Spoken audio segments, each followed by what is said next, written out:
Sir, నిన్న జరిగిన పార్లమెంట్లో డీలిమిటేషన్ మరియు మహిళా బిల్లుపై జరిగినటువంటి విధానంపై మీ అభిప్రాయం?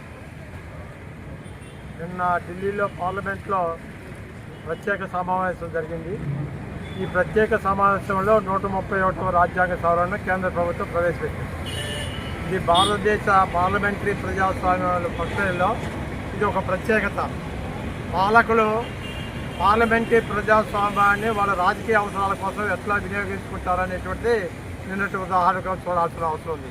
జనరల్ ప్రక్రియలుగా కాకుండా ఇది ప్రత్యేక చూడాల్సి ఉంది. ఎందుకంటే డీలిమిటేషన్ కోసం అనేటువంటిది పెట్టారు. అట్లా మహిళా బిల్లు 2 అంశాలు.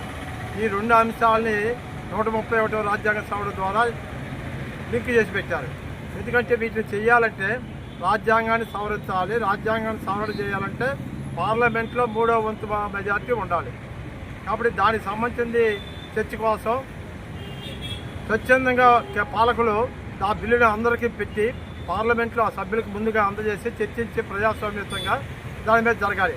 అలా కాకుండా కేవలం ఒక సెంటిమెంట్లుగా ప్రజలను మమ్మించడం కోసం మహిళా బిల్లుకు మీరు అనుకూలమా వ్యతిరేకమా, డీలిమిటేషన్కి అనుకూలమా వ్యతిరేకమా అనేటువంటి ఒక అంశాన్ని విపక్షాల మీదకు కేంద్ర ప్రభుత్వం బీజేపీ ఎన్డీఏ కూటమి నెట్టింది.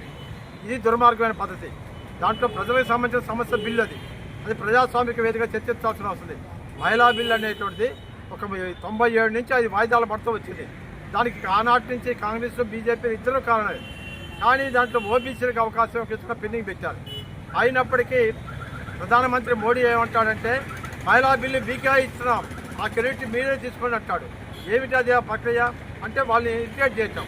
ఒకవేళ మీరు అంగీకరించకపోతే దానికి మీరే బాధ్యులు అవుతారు అనేటువంటిది. అసలు మహిళా బిల్లు పెట్టింది మొత్తం దేశంలో మహిళలకి సమాన భాగస్వామ్యం ఇచ్చాం కాబట్టి అందరూ ఆలోచించాలనే పత్రంలో అతను తప్పుదోవ పట్టించే పత్రం మోడీ వివరించాడు. రెండోది ఈ బిల్లు ముసుగులో డీలిమిటేషన్ కూడా తీసుకోవాలనేటువంటి పద్ధతి. ఈ డీలిమిటేషన్ పద్ధతి అనేది ఒక ప్రజాస్వామ్య ప్రక్రియ. దేశంలో పార్లమెంటరీ ప్రాతినిధ్యం పెరుగుతూ ఉండాలి. జనాభా ప్రాతినిధ్యం పెరిగినప్పుడు ప్రాతినిధ్యం పెరగాలి. అయితే గత 25 సంవత్సరాల నుంచి దాన్ని ఆపిపెట్టారు. ప్రతి 10 సంవత్సరాలకు ఒకసారి డీలిమిటేషన్ చేయాలి, జనాభా లెక్క చేయాలి, దాన్ని బట్టి డీలిమిటేషన్. కానీ గత 25 సంవత్సరాల నుంచి జనాభా అత్యధికంగా పెరిగితే దాన్ని తగ్గించుకుంటూ దక్షిణాది రాష్ట్రాలు వచ్చినాయి. ఉత్తరాది రాష్ట్రాల్లో జనాభా నియంత్రణ జరగల.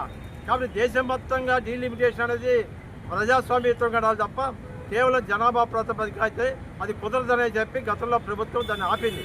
దాన్ని అవకాశాన్ని తీసుకొని నేను 50% ఇప్పుడున్న దాన్ని 50% ఇస్తాననే పద్ధతిలో మోడీ ప్రతిపాదించాడు. దాని సాధ్యాసాధ్యాలు అనేది దీర్ఘకాలం వేదికలు